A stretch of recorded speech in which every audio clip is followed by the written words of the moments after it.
So now we'll see the scores at the halfway point. So we have a four-way tie for first between Josh, Kyle, Pravi, and Andrew. Nice goal. They have 700 each.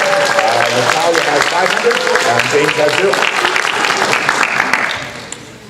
Here comes question 5 for 500 points. A long rope is attached to posts at either end of a football field 120 yards long. So a football field's 120 yards long, counting the end zone. And that rope is stretched tight. If 1 yard of slack is added to the rope so that it can be lifted at its midpoint, how high can it be lifted there? Less than 1 yard, between 1 and 2 yards, between 2 and 5 yards, or more than 5 yards. So this one's maybe a surprising answer, but we'll see what the correct answer is. It was D, more than 5 yards. I can tell Josh got that right. He's giving it to Who Wants to Be a Mathematician fist pump. Who else got that right? So Kyle got it right. All right, nice going. So Kyle, can you explain how you got it?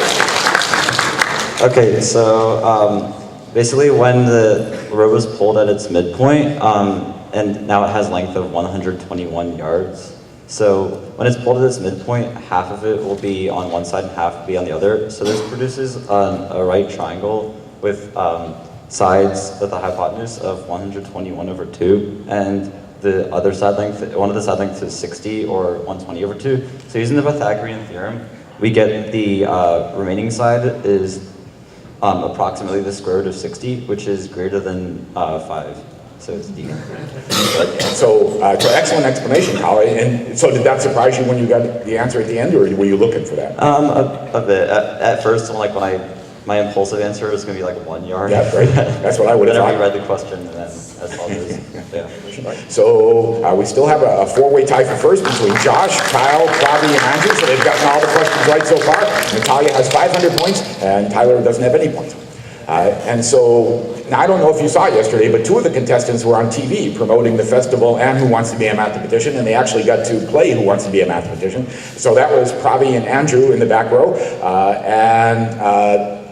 one of the questions they asked, and so the hosts didn't do so well, Who Wants to Be a Mathematician. I can tell you that if you happen to watch it.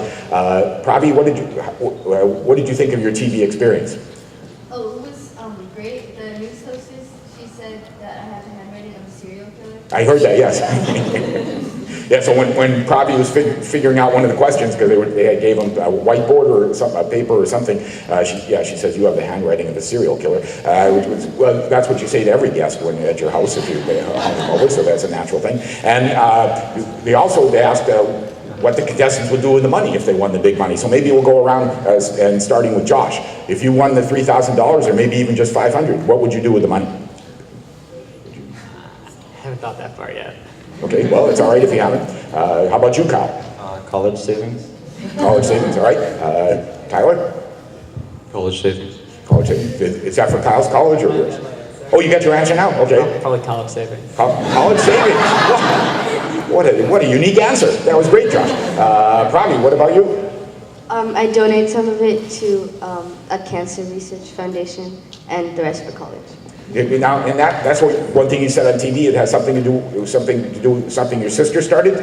Yeah, my sister founded a nonprofit organization called Learn and Save, where she'd tutor children and then she'd take the savings and give it to the Be the Match Foundation, which matched cancer patients with bone marrow donors. So I would donate to that foundation. Yeah. And so does that use graph theory? Because I remember there was something about kidney donors. They use graph theory to try to, because if you just consider 2 people, then you're not often going to have a match. But if you bring more people in the circle, you can more likely to get a match. But then it's hard to calculate how to arrange everything. So do you know if that uses the Be a Match uses graph theory to arrange things? That's all right. That's the end of the cross-examination. Thank you. That's a very good idea, probably. Natalia, how about you? Also, either save it for college or give it to my parents. Oh, all right. So they're happy to hear that. And Andrew? College, but first the graph theory textbook. All right, that's good.